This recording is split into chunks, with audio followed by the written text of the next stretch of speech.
Amém, igreja? Antes de sentar, abra comigo a palavra do Senhor em 2 Crônicas, lá no Antigo Testamento. 2 Crônicas, capítulo 16, para que possamos estar meditando esta noite. Aqueles que estiveram conosco, nesse final de semana, no encontro de casais, foi bênção, não foi, gente? Amém. Bênção de Deus. E que Deus continue a mover em cada casal, em cada lar, em cada casa. E como foi dito aqui, se Deus quiser, o ano que vem teremos mais. E o Senhor estará sempre agindo e restaurando e abençoando. Então, 2 Crônicas, capítulo 16, eu quero ler com vocês a partir do verso 7. 16, 7. Amém? Nesse tempo veio Anani, o vidente, ter com Asa, rei de Judá. Ele disse: por que confiaste no rei da Síria e não confiaste no Senhor teu Deus? O exército do rei da Síria escapou das tuas mãos. Não foram os etíopes e os líbios um grande exército com muitíssimos carros e cavaleiros? Confiando tu, porém, no Senhor, Ele nos entregou nas tuas mãos. Pois os olhos do Senhor passam por toda a terra, para mostrar-se forte para com aqueles cujo coração é perfeito para com Ele. Procedeste loucamente, e desde agora haverá guerra contra ti. Por causa disso, Asa se indignou contra o vidente. Ficou tão enfurecido que o lançou na casa do tronco. Nesse mesmo tempo, Asa oprimiu alguns do povo. Amém? Podem tomar o seu lugar.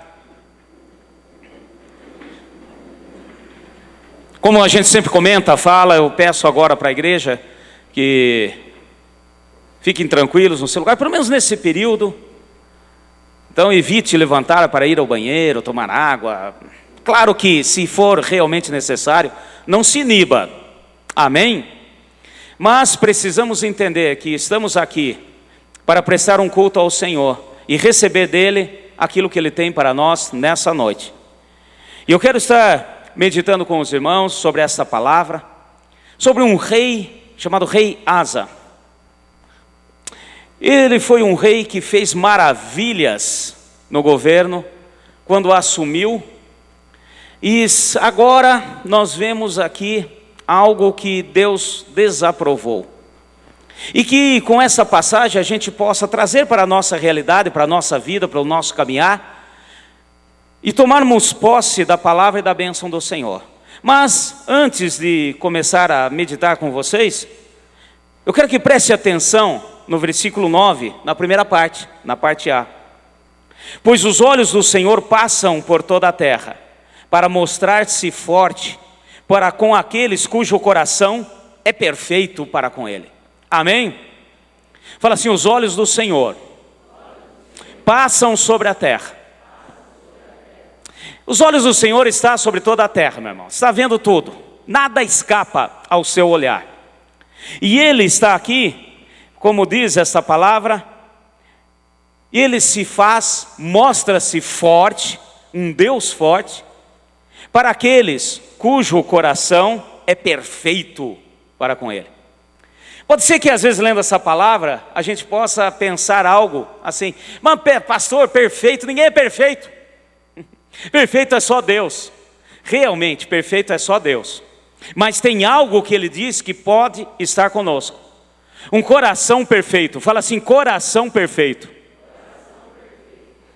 Um coração perfeito é um coração quebrantado na presença do Senhor. Não é aquele que não erra. Amém, meus irmãos? Nós vemos na palavra, por exemplo, o próprio Senhor falando e explicando para nós essa realidade. Quando Davi, um servo do Senhor, que era bisavô desse homem aqui, ele errou, falhou, tal, cometeu muitos problemas. Mas ele tinha um coração quebrantado diante do Senhor. Ele se arrependeu. E o principal, o que Deus quer de nós nessa noite, o ponto principal, para depois entrarmos naquilo que Deus quer falar conosco, um coração perfeito diante de Deus é um coração quebrantado. Amém? É um coração daquele que chega para o Senhor e fala: Senhor, errei, falhei, não devia ter feito, fiz, errei, peço perdão ao Senhor. Isso para Deus é coração perfeito. Diferente do que muitos na palavra nós vemos como esse rei Asa. Agem de maneira a ficar debatendo com Deus, a ficar indo contra o Senhor, mesmo que Deus fale e explique tudo aquilo que Ele deseja, tudo aquilo que Ele aprova e desaprova, e muitos de nós ainda ficamos batendo de frente. Coração perfeito é coração quebrantado, é aquele que chega e fala: Senhor, errei, como fez Davi. E depois do erro de Davi, depois do que aconteceu, o Senhor mesmo diz que era um homem segundo o seu coração. Então esse ponto é muito importante. E essa fala de Deus através desse profeta. Então Asa estava lá, e nesse tempo, quer dizer, num determinado tempo, alguma coisa aconteceu aí. Nesse tempo, Deus manda um homem de Deus, um profeta, para falar com ele. E chega aqui e fala assim: mas não estou entendendo. Deus está mandando dizer o seguinte: Ele te livrou, você não lembra do que Ele fez com os etíopes, com os líbios, quando tentaram te atacar, e veio contra a sua nação, com carros, cavaleiros, e um ataque muito forte. Você não lembra do que o Senhor fez, que te deu vitória? E aqui ele começa a mostrar e diz: os olhos do Senhor passam por toda a terra. Nada escapa aos olhos do Senhor. Muitas vezes nós achamos que enganamos Deus. Muitas vezes achamos e trazemos Deus à nossa humanidade, à nossa pequenez. E achamos que Ele é limitado como nós somos. Nós somos limitados, gente. Nós vemos determinadas coisas. Nós percebemos de determinadas coisas. Tem coisas que a gente não vê, não enxerga, não sabe. Às vezes sentimos somente as consequências. Eu vou pegar um exemplo. Por exemplo, existe um controle de tráfego aéreo no Brasil, chamado de Sindacta. E são vários radares de controle de tráfego aéreo. No Brasil nós temos 5 radares desse. Mas não cobre toda a extensão territorial do Brasil. Tem um lugar, principalmente Amazônia, Amapá, esse radar não pega. Ele pega praticamente os outros estados, fazendo uma varredura, principalmente no litoral. Então é chamado de ponto cego na aviação. É onde aquela vez aconteceu aquela tragédia de um avião que cruzou com o Legacy, os dois estavam na mesma altitude, e cortou um pedaço da asa, e teve um desastre muito grande. Eles falam, quando a gente viaja, não quero que assustar ninguém, mas se você for qualquer dia para Manaus, essas coisas, lembre-se que você está no ponto cego, está na mão do piloto, ninguém está controlando nada, não sabe o que está acontecendo ali. Se o piloto resolver subir mais, abaixar mais, ou pegar uma rota diferente, é ponto cego. Eu estou pegando esse exemplo porque às vezes na nossa vida nós achamos que para Deus tem ponto cego. Nós achamos que em determinado local ou em determinada circunstância Ele não está vendo. E foi o que esse rei aqui achou. Eu quero dizer, meu irmão, para Deus não tem ponto cego. Os seus olhos estão sobre a terra. Amém? Ele está vendo tudo. Ai, pastor, como é que Ele dá conta de ver tudo? Meus irmãos, esquece, Ele é Deus. Ele é todo poderoso. Não é possível. Ele deve ser camaleão, um olho vira para lá, o outro olho vira para cá. Meus irmãos, Ele é Deus, Ele vê todas as coisas, Ele é onipotente. E muitas vezes nós pegamos a grandeza de Deus e trazemos a mediocridade nossa. E isso faz com que a gente erre, com que a gente peque, achando que, agora Ele não está vendo. Ele está vendo sempre. E Ele procura e quer ajudar. E Ele vem com um braço forte para aqueles que têm coração perfeito. Amém? Fala assim: Deus ajuda quem tem coração perfeito. E agora, novamente, só trazendo ao entendimento, coração perfeito para Deus não é um coração de Deus, como perfeição divina. Coração perfeito para Deus é aquele que entende essas verdades, se arrepende e quebranta na presença do Senhor. Agora vamos entender o que aconteceu aqui para trazer a nossa realidade. O Antigo Testamento, como nós lemos, eu comento, eu falo sempre aqui, eu gosto de citar, lá em Hebreus, né? Hebreus 10, versículo 1, diz que tudo que aconteceu no Antigo Testamento é apenas sombra do que nós vivemos hoje. Deus mostrou no Antigo Testamento aquilo que era somente sombra. Eles não conseguiam entender a realidade do que nós hoje entendemos. Eles não sabiam o que era graça, favor imerecido, salvação. Eles não sabiam no Antigo Testamento aquilo que nós sabemos, de ter um contato com Deus, de falar com Ele, de pedir e Ele escutar, independente de quem você seja, desde que você aceite Jesus como Salvador. Eles não tinham isso, gente. A unção era dada a alguns, como conta-gotas. E nós vamos hoje tomar posse da palavra do Senhor e entender seus princípios para a nossa vida. Então, nesse trecho que eu li para vocês, em que Deus chama um profeta, pastor, é um profeta que está dizendo que é vidente. Muitas vezes na Bíblia, no Antigo Testamento, em algumas traduções, né, vem vidente, mas é profeta.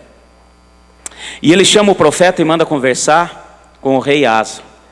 E aqui começa, já no versículo 7, nesse trecho que eu peguei, nesse tempo veio Anani, vidente, para falar com o rei Asa. Que tempo que é esse, pastor? Então, primeiro eu quero trazer na questão cronológica para entendermos a palavra do Senhor e trazer para a nossa vida. O rei Asa foi um rei assim, bom. Ele foi um rei, se você voltar lá no capítulo 14, logo que o seu pai morreu, ele assumiu o trono ainda jovem. Ele reinou em Judá durante 41 anos. Então, durante 41 anos, ele foi rei em Judá. E também eu sei que vocês entendem, sabem, já aprenderam, já vieram na escola bíblica. Vocês sabem que houve um período depois de Salomão, em que Israel foi dividido em duas partes.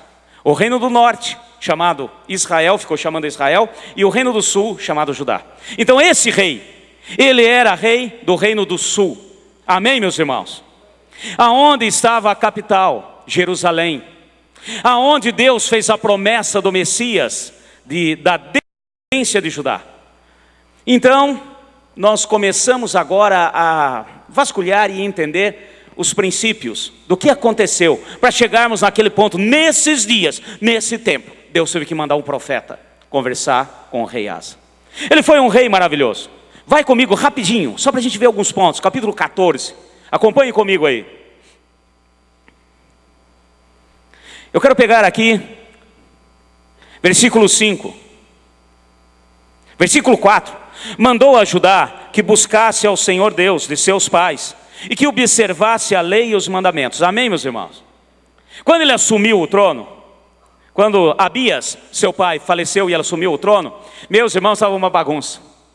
O povo esqueceu dos mandamentos de Deus, esqueceu de adorar o Senhor, ninguém participava mais, e ele veio e começou a restaurar. Havia uma rainha mãe, chamada Maaca, que também governou, que era mãe do seu pai, e no caso era sua avó, e essa mulher, meu pai do céu, era terrível. Levou o povo à idolatria, levou o povo a afastar e ir a falsos deuses. Então, quando ele assumiu, ele pegou e começou a trazer ordem. Isso agradou ao Senhor. Ele começou, olha, a levar todos na presença do Senhor e fazê-los entender.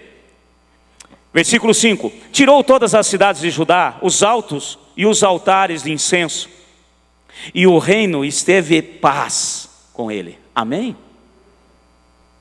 Logo que ele assumiu, ainda jovem, ele entendeu os princípios, a palavra do Senhor, e começou a pôr ordem, levar todo mundo à presença do Senhor. E obviamente, quando nós estamos com o Senhor, nós caminhamos em paz. Fala assim comigo: quando estou com o Senhor, eu caminho em paz. Amém, meus irmãos? Quando não estou, eu acho que alguns de vocês, eu mesmo já passei por isso, que quando a gente comete pecados, erros, faltas, tal, a gente entra numa tribulação danada, chega um momento que a gente não sabe mais que caminho tomar. Porém, aqueles que estão com o Senhor, diante do Senhor, mesmo com todas as falhas e os erros, caminham em paz. E eu quero também deixar claro aqui o seguinte: caminhar em paz não quer dizer que você não vai ter, às vezes, alguns intempéries, mas houve paz. E ele aproveitou, muito inteligente, sábio, aquilo que tinha a unção de Deus para governar Israel. Ele aproveitou esse período de paz e preparou tudo aquilo que ele podia fazer. Ele pegou, colocou reforços nos muros da cidade. Ele foi se preparando. Bom, já que está em paz, eu vou me defender. Amém, meus irmãos? E esse também é um ponto que nós precisamos ter sobre a nossa vida. Quando as coisas estão bem, geralmente nós esquecemos da defesa. Achamos que nunca seremos atacados. Quando as coisas estão caminhando tudo a mil maravilhas, nós temos a tendência de frouxar, de achar que ninguém vai me atacar, que nada de mal vai acontecer na minha casa, na minha família, no meu trabalho. Tudo está caminhando bem. Guarda no seu coração, quando as coisas estão caminhando bem, é hora de eu me preparar e reforçar a defesa. E ele fez isso, rapidinho, vamos continuar aqui, versículo 6. Edificou cidades fortes em Judá, pois a terra estava em paz. Não havia guerra contra ele naqueles anos, pois o Senhor lhe dera repouso. Estava tudo tranquilo, mas ele foi sábio. Deus, o Espírito do Senhor, falou com ele, falou: olha, Asa, faz o seguinte, aproveita que está tudo bem e fortifique. Clame a Deus. Vai também fazendo no natural, porque Deus age no sobrenatural e nós agimos no natural. Amém, meus irmãos? Deus faz a parte dele e ele não move uma palha naquilo que diz respeito à minha parte. Deus age, sim, no sobrenatural. E ele também segurou os inimigos contra Israel. Foi um período que dificilmente aconteceu na história de Israel e que não tinha ataque nenhum. E ele aproveitou para fortificar as cidades, levantar muros, muralhas. Ele aproveitou e preparou exército, como nós vemos aqui na frente, enfim. Ele chegou a ter 580 homens armados e preparados e treinados. Então, tudo aquilo que ele podia fazer, ele fez.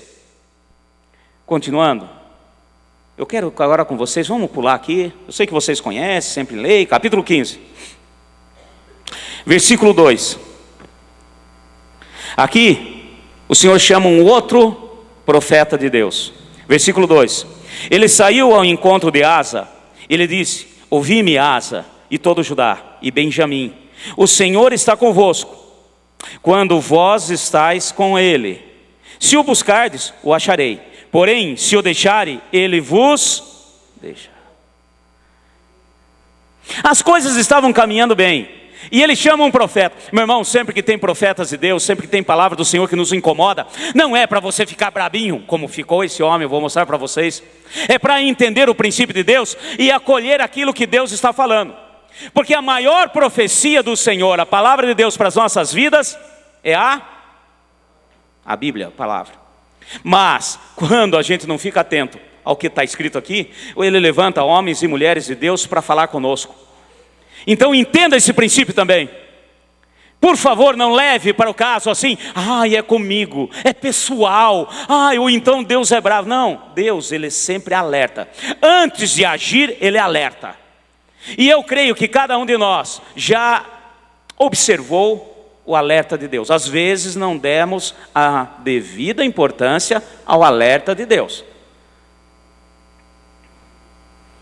Hoje mesmo, de manhã, lá no encontro, eu estive conversando com uma pessoa e veio me falar a respeito de como que pode determinada pessoa que era do Senhor, estava nos caminhos do Senhor, de repente se desviar e parece que nada aconteceu e está numa situação terrível. Como é que pode isso, pastor? Eu falei: não, é o seguinte, é igual um carro. Vamos supor que você está dirigindo um carro, de repente acende uma luzinha de óleo ou temperatura, né? Muitas vezes, com todo respeito, tem muitas mulheres que acham que aquelas luzinhas lá, né? Tem umas que, acho que é enfeita, acho que não tem problema nenhum, tal, né? Com todo respeito com as mulheres, sei que tem umas aí que prestam atenção, mas acende a luzinha, por exemplo, do óleo, e acende, ela vai andando, é o alerta, está dando um alerta, de repente, fala assim: mas por que uma pessoa que, por exemplo, esteve tanto tempo com o Senhor, de repente parece que ele nem enxerga mais nada, Deus não fala com ele, mesmo que você fale, parece que bate numa parede? Eu falei: porque é muito sério. Primeiro ele vem com alerta. Quando aquela luzinha acender no seu painel, no painel do carro, pare. Amém? Todos vocês. Inclusive aquela do combustível. Tem uma lá que normalmente o ponteirinho vai indo. Tem gente que acha que carro anda assim, né? Sem precisar abastecer. De repente acende uma luzinha. Ali você para. E eu peguei essa comparação e eu quero passar para vocês. Aqui o Senhor mandou um profeta com a luzinha de alerta. Falou, olha, se você estiver com o Senhor, está tudo tranquilo, está tudo bem, mas preste atenção, não se desvie dele, porque aqueles que estão com ele, ele estará convosco. Se não estiver, Deus também não estará. E acontece que muitos olham a luzinha, continuam andando, de repente a luzinha não acende mais. Não acende, porque o motor já fundiu, já parou, o carro parou, agora não precisa mais da luzinha, o negócio já acabou. Então esse princípio é para as nossas vidas. Amém, meus irmãos? Preste atenção nos alertas de Deus para você. Preste atenção naquilo que vem do Senhor, através de homens, mulheres de Deus, às vezes da própria palavra. Eu sou contra, não sou a favor de roleta bíblica. Aquelas pessoas que pegam assim a Bíblia, ai Deus, fala comigo, Senhor, fala comigo. E aí pegam a primeira coisa. Eis que te digo. Aí vem aquelas coisas doidas. Aí pega somente um versículo. Realejo espiritual. Já viu realejo? Eles não sabem o que é. Aquele tempo que você passeava, ia para Santos, na Brasília amarela, aquela coisa toda. Aí você chegava na praça, tinha aquele cara lá com o realejo, um periquito, né? A hora que chegava ali, vamos ver o que você quer ouvir aí, não sei o que, tocava o realejo, parava, abria a portinha, o periquito ia lá, pegava um negócio. Meu irmão, para com isso. Deus não é dessa maneira. Se você faz roleta bíblica, esquece, meu irmão. Nós precisamos sim da palavra de Deus, mas uma leitura contínua, entendendo todo o princípio, entendendo essa questão de pegar somente um versículo, não vale, não compensa, porque muitas vezes um versículo fora do texto é pretexto para errar. Então nós temos que analisar todo o contexto, nós temos que entender alguma coisa, para que realmente aquilo venha a fazer diferença. Agora, se eu não uso disso, aí Deus levanta profetas, como fez com o rei Asa.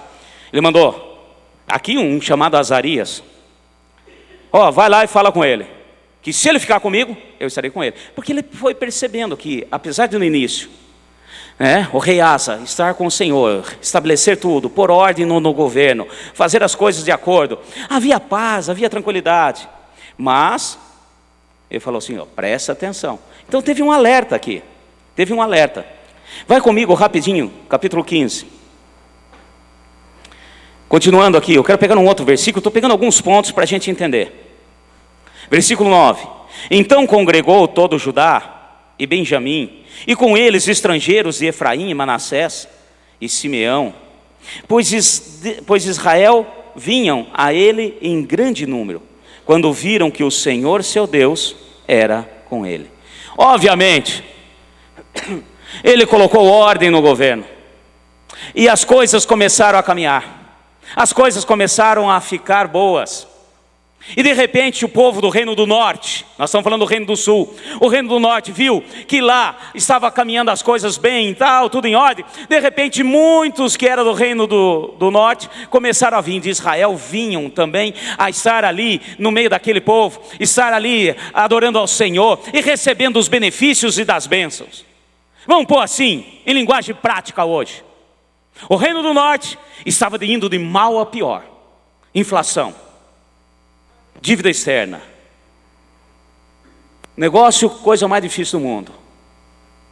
E os povo que estava no governo, coisa que eu sei que você nem conhece, nem imagina, mas imagina assim, tudo corrupto, pegando tudo, pagava imposto e não via nada acontecer. E o reino do sul, que estava debaixo da bênção do Senhor, gente, uma maravilha. Olha, sistema de saúde, 10. Sistema particular de saúde faliu tudo, porque não precisava, o sistema público era excelente. Era tudo, olha, maravilha. Eles viam ali que o resultado dos seus impostos. Então eu estou pegando aqui como exemplo. O que acontece? Obviamente, aqueles que estavam no norte que eram irmãos, que faziam parte, todos da descendência de Abraão, começaram a vir, e começaram a passar e vir para o reino do sul. Por quê? Porque ali havia o poder de Deus agindo. Amém, meus irmãos? Não era porque Asa era super-homem, porque ele era um rei maravilhoso, ele era um rei que tinha o coração no Senhor. E assim mesmo, Deus alertou: olha, Asa, vou te falar uma coisa, se ficar comigo, eu estarei contigo, presta atenção nisso. O alerta foi dado. Agora vai comigo, capítulo 15, versículo 19. Nós estamos chegando perto do que aconteceu naqueles dias. Amém, gente? Vocês estão acordados aí? Versículo 19. Não houve guerra até o 35º ano do reinado de Asa. Eu falei aqui para vocês, é conhecido, nós sabemos, quem estuda sabe, a gente vê, a palavra mostra. Ele reinou 41 anos. Amém, meus irmãos? Até o 35º ano não houve guerra. Paz, tudo em ordem, tudo caminhando bem. As coisas caminhando da maneira como Deus queria e como os homens desejavam. Tudo em ordem. Aqui, até o 35º, a partir do 36º ano, acabou a alegria. Por quê, pastor? E esse é o ponto com que Deus vai falar conosco nessa noite. Amém? Esse é o dia. Esse é o momento em que Deus levantou aquele profeta Ananias para conversar com ele. Capítulo 16. Vocês estão acordados aí? Acompanhem comigo. No 36º ano do reinado de Asa, Baasa, rei de Israel, subiu contra Judá e edificou em Ramá, para não deixar ninguém sair do seu território, para o território de Asa, rei de Judá, e nem entrar nele. Então tirou Asa a prata e o ouro do tesouro da casa de Deus e da casa do rei, e enviou mensageiros para Ben-Hadad, rei da Síria, que habitava em Damasco, dizendo: haja uma aliança entre mim e ti, como houve entre o meu pai e o teu pai. Vê que eu te envio prata e ouro. Agora anula a tua aliança com Baasa, rei de Israel, para que se retire de mim. E esse é o ponto. Pastor, não entendi nada. Eu vou aqui falar rapidamente. Baasa, rei do governo do norte, chamado Israel, viu que o povo dele estava indo tudo para o sul. E ele ficou enciumado. E ele chegou em Ramá e começou a levantar uma muralha. Ele começou a levantar um muro. Falou assim: quem está para cá, não vai para lá. Quem está para lá, não vem para cá. E acabou. Vocês já viram qualquer coisa semelhante, assim, nas histórias por aí, né? Levantou um muro. E o que acontece? Até aí, gente. Ele foi em Ramá, começou em Ramá a edificar um muro. Ramá fica mais ou menos 10 quilômetros de Jerusalém ao norte. Ele chegou bem próximo da divisa e começou a levantar um muro.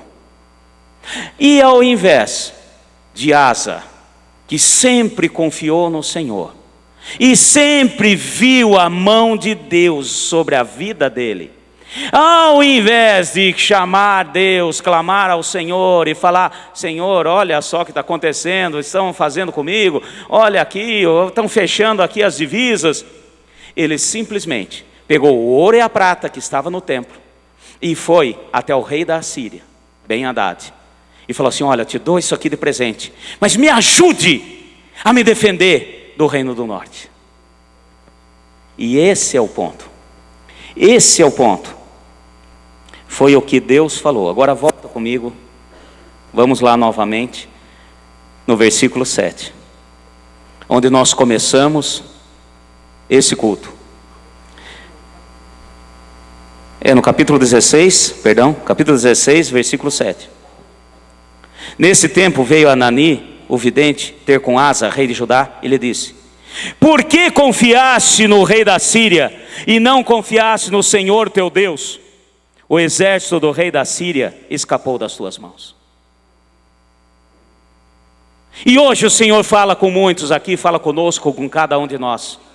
Muitas vezes nós já vimos, usufruímos do poder de Deus na nossa vida. Muitas vezes você já viu o poder de Deus te livrando de morte, te livrando de problemas maiores. Você já teve na sua vida coisa palpável do poder de Deus e da ação do Senhor. E isso, claro, você reconhecendo, falando para Deus, Ele se alegra. Porque olha, não tem coisa melhor para o Senhor do que ver o seu povo reconhecendo que Ele é Deus. E eu sei que eu estou diante de uma igreja. Se você está aqui hoje, é porque você sabe que existe um Deus. Amém? Se você está aqui hoje, é porque você realmente reconhece que existe um Deus. Porque senão você não estaria aqui nessa noite. E só isso já é coisas maravilhosas para agradecermos ao Senhor. Você está vivo, respirando, com saúde? Porque Deus tem provido na sua vida. Você tem um trabalho, uma empresa, um negócio, seja o que for? Não é porque você é muito bom. Você é bom porque Deus age na sua vida. Porque se Ele tirar o sopro de vida, acabou, meu filho. Se Ele te colocar numa cama doente, acabou. E muitas vezes, quando vem um problema qualquer, nós achamos que a solução é ir procurar o rei da Síria. Naquela época, naquele tempo, a Síria era uma, vamos pôr assim, uma potência. Até fazendo um parênteses aqui, precisamos estar orando pela Síria, viu? Hoje recebi uma notícia daqueles irmãos que estão no campo de refugiado da ONU, lá no Líbano. E o negócio deu uma esquentada hoje. A hora que eu cheguei, recebi essa notícia. O Hezbollah derrubou alguns drones da Síria que estavam fazendo umas investigações. E isso acendeu lá um negócio terrível, para variar. Então vamos orar por aquele povo. Amém? Pelos Líbanos, por todos aqueles que estão lá. Mas nós vemos aqui que muitas vezes nós agimos desse jeito. Deus já fez tantas maravilhas na nossa vida. Deus já agiu na nossa casa, na nossa família, já livrou disso, livrou daquilo. Muitos aqui, eu creio, alguns eu conheço a história, outros nem tanto. Outros não conheço nada, porém independente de conhecer ou não, eu sei que Deus já te protegeu. Eu sei que Deus já moveu na sua vida. E nós esquecemos. E a hora que vem um ataque mais próximo, ao invés de procurar o Senhor que sempre te livrou, nós vamos atrás de coisas do mundo. Nós vamos atrás de outras coisas. E às vezes ainda pegamos ouro e prata do templo. E eu quero dizer o seguinte, ouro e prata, meu irmão, não estou dizendo com relação a dízimo e oferta. Nós temos que ir muito mais além. Ouro e prata, o Senhor está falando, olha, aquilo que era de valor para o Senhor, você pegou para dar para outro. Aquilo que era de valor para Deus, você pegou, juntou para colocar na mão de outro, achando que outro vai resolver o seu problema. E é isso que o profeta foi falar. Versículo 8. Agora a gente está entendendo o porquê da coisa. Então no 7 nós falamos assim, Deus já chegou para ele falando assim, por que você foi confiar no rei da Síria e não confiou em mim? E olha só o versículo 8, e ele continua aqui a falar, ele continua a trazer a lembrança, igual a palavra como há uns dias atrás a pastora Marta ministrou aqui. Precisamos trazer a lembrança, a memória, aquilo que Deus, aquilo que nos dá esperança, aquilo que Deus já fez na nossa vida. Nós temos que trazer a memória, gente. E aqui Deus começou a fazer isso com ele. Olha só o versículo 8. Não foram os etíopes e os líbios um grande exército com muitíssimos carros e cavaleiros? Eu fico imaginando a cena. Asa. Bom, primeiro ele deu uma podada na asa. Asa, você está lembrando? Você lembra do ataque que tentaram vir contra você os etíopes e os aqui quem? E os líbios com grande exército, carros, cavaleiros. Você lembra disso? Fala, sim, Senhor, eu lembro. Confiando tu, porém, no Senhor, Ele nos entregou nas suas mãos. Você confiou em mim e eu te dei vitória. Você lembra disso? E aqui vem a palavra que é para nós essa noite. Os olhos do Senhor passam por toda a terra, para mostrar-se forte para aqueles cujo coração é perfeito com Ele. Amém? Coração perfeito é coração que confia no Senhor, que se arrepende do erro, dos pecados, das faltas. E nós vemos que Ele dá aqui uma sentença. Fala assim, porque você confiou em homens e não em mim, como seu Deus, se prepara, porque agora a guerra vem. Você não sabia que quem segurava os problemas na sua vida, no seu reinado, não era a sua capacidade, era a minha mão. Você não sabia, igreja, que quem te sustentou até agora foi Deus? Será que você não lembra que quem cuidou de você a cada minuto, a cada segundo, foi Deus? Traga à memória as coisas do passado. Traga à memória as coisas que Deus já fez. Porque nós temos a tendência de esquecer e às vezes achar que nessa situação, o que eu estou passando hoje, eu vou fazer o seguinte. Ao invés de tributar a Deus, ao invés de pegar e levar a Deus as coisas maiores de valor da sua vida, você leva confiando em homens, confiando em reis, confiando em amigo, confiando, não, pode deixar comigo, pastor, eu dou um jeito. Olha, eu tenho uns conhecidos no Senado, porque eu tenho um amigo que é deputado, eu tenho outro, eu estou aqui dando exemplos. Porque eu tenho um conhecido que é, amicíssimo meu, ele vai me ajudar, sempre me ajudou, e nessa hora de aperto, ele não vai falhar. Ih, meu filho. Desculpe a sinceridade, mas geralmente nas horas dos maiores apertos, é só Deus. Aqueles que se dizem amigo, desaparecem. Eu tenho testemunho vivo na minha vida, demais.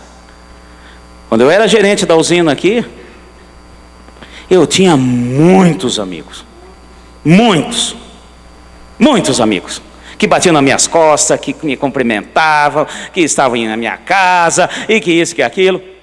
O dia que eu saí, pedi demissão, eles não eram amigos do Maurício, eles eram amigos do gerente. Aí simplesmente troca, né? Muda a coleira, a cachorrada continua a mesma. Entendeu, gente?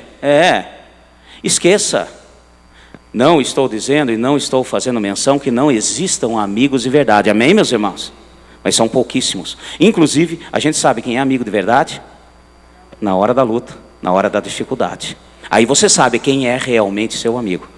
E olha só, o pior de tudo, apesar de um profeta ter trazido o aviso, olha, não se afaste de Deus, é porque Deus já estava vendo que ele estava se achando muito bom, achando que era o tal. Depois disso vem o profeta, ele faz nada, vem o profeta, fala assim, olha, você confiou mais no rei da Síria, achando que ele ia resolver seus problemas? Então eu falo para você, se prepara, teu reino vai ser atacado. E depois você lê o resto em casa, você vai ver o que aconteceu. Acabou. Reinado de Asa virou fumaça. Aquilo que começou bonito, acabou. Para vocês terem uma ideia, ele pegou, ficou bravo com o profeta. É assim, quando às vezes a palavra profética, a palavra de Deus me incomoda, porque Deus está me cutucando, ao invés de eu mudar, eu fico bravo com quem profetizou. Coisa que só acontecia naquele tempo. Gente, às vezes tem uns aí que querem pegar o pastor na saída. Porque você está achando que o senhor é? Eu falei, não sou nada. Nada. Mas quando a palavra incomoda, meu filho, preste atenção. E ele pegou e ainda prendeu esse profeta. Prendeu, mandou para o calabouço. Falou assim, ele não está profetizando, ele não está falando o que eu quero. Não, não é isso não. E olha só que interessante. Só para a gente ter uma ideia do finalzinho do homem aqui. Versículo 11. Acompanhem comigo. Quanto aos atos de Asa, tanto os primeiros como os últimos estão escritos no livro dos reis de Judá de Israel. Tudo isso que nós estamos lendo aqui, repete no livro de Reis. Tá? Depois, se quiser ver, está lá no capítulo 15, 16 de 1 Reis. No 39º ano de seu reinado, Asa caiu doente dos pés.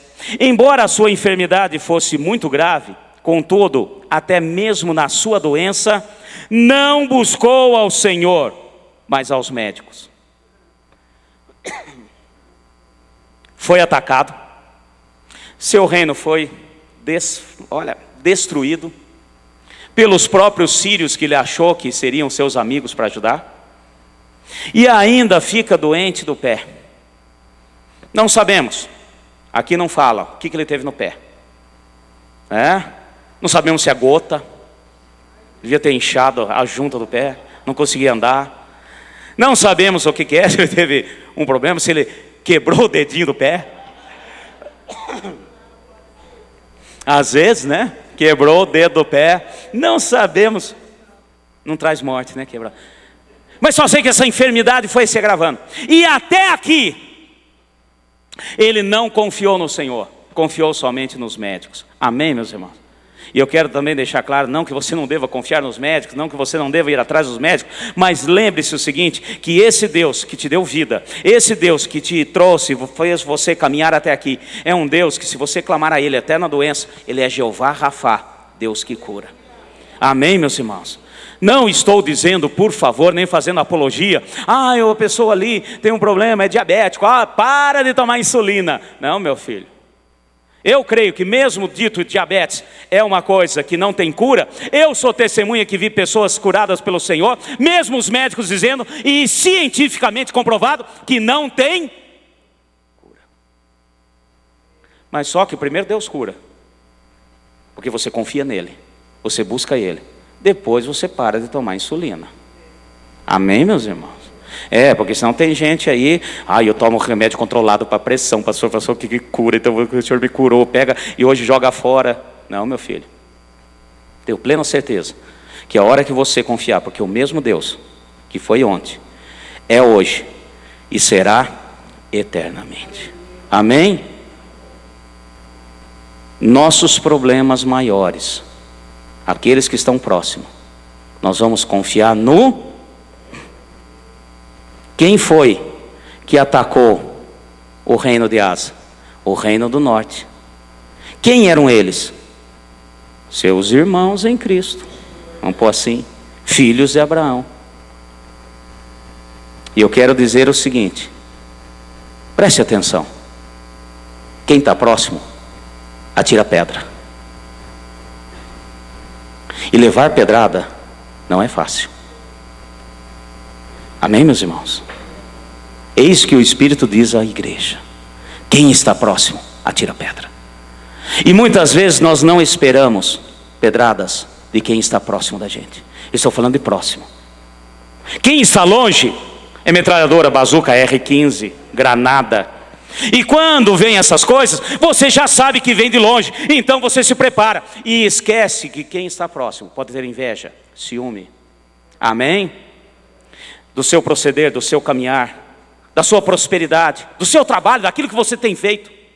E quem está próximo é que atira pedra. E quando atirarem pedra, lembrem-se que da mesma maneira, aquele que cuidou contra a R15, proteção contra míssil balístico, que nós ficamos clamando ao Senhor, e acha que Ele não vai te proteger de pedrada, e você vai atrás de outro caminho, o mesmo te protege. Você crê nisso? Amém? Fica de pé, em nome de Jesus.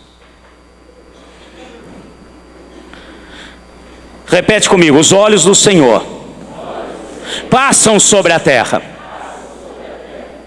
e aqueles que têm o coração, pode falar, repete, aqueles que têm o coração perfeito em Deus, Ele vai proteger. Creia nisso. Essa palavra não é minha, é promessa de Deus. E Ele não é homem para mentir, nem filho do homem, para não cumprir com as suas promessas para conosco. Amém? Coração perfeito é coração quebrantado. Coração perfeito é arrependimento diante de Deus. Em nome de Jesus. Incline sua cabeça. Senhor Deus e Pai.